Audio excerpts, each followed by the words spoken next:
Perek Aleph, Mishna Aleph. If you remember from the introduction, a Karmelis is an in-between type of domain. It's not a Rishus HaYachid, and it's not a Rishus HaRabim. And the halacha of a Karmelis is that midaraisa, one is allowed to carry within it, and one is allowed to transfer out of it. However, midrabanon, the Rabbanon created a decree to prohibit carrying within it and transferring out of it. And basically, it's a prohibited domain, because we're concerned you're going to carry in the Rishus HaRabim. And what you need to do is you need to transform the Karmelis into a Rishus HaYachid to permit carrying within it. And in our case, you have to make that fourth wall to transform it into a Rishus HaYachid, and then you could carry within it. Now, since that fourth wall is only necessary midrabanon, so the Rabbanon gave you certain allowances, certain arrangements that more easily let you close off that fourth side.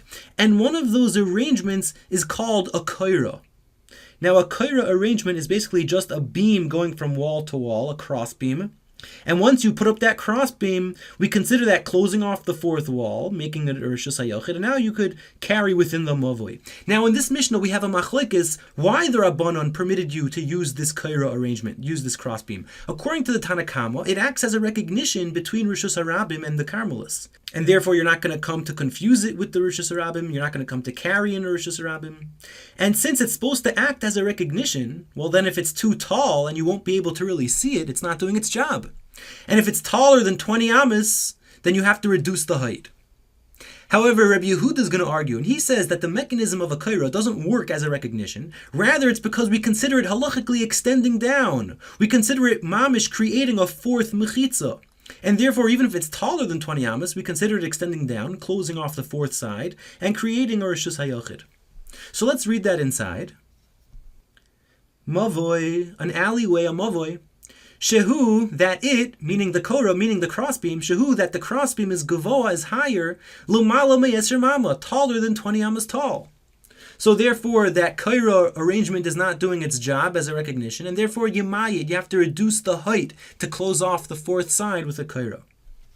But as we said, Rabbi Yehuda argues, Rabbi Yehuda says, Eino tzarich, you do not need to. You don't need to reduce the height, because the korah acts as a fourth wall. We consider it extending down, and therefore the korah can be taller than 20 amas according to Rabbi Yehuda.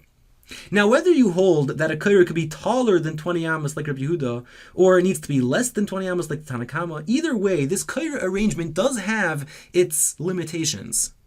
And that's because we can consider the opening of the mavoi into the public domain as a doorway.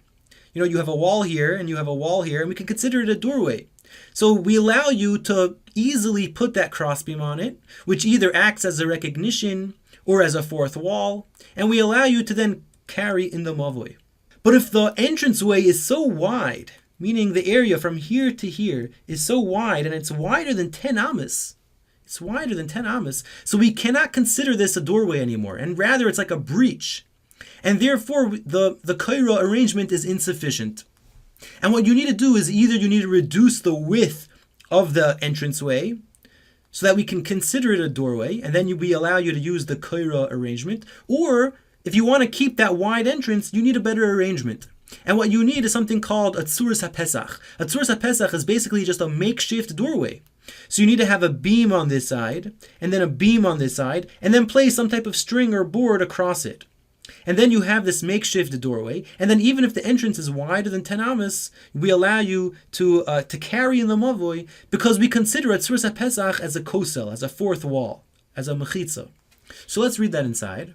It will all become very clear as we read it. So v'harachav me'eser amas, if the entranceway is wider than 10 amas, so we now cannot consider it a doorway, it's rather a breach.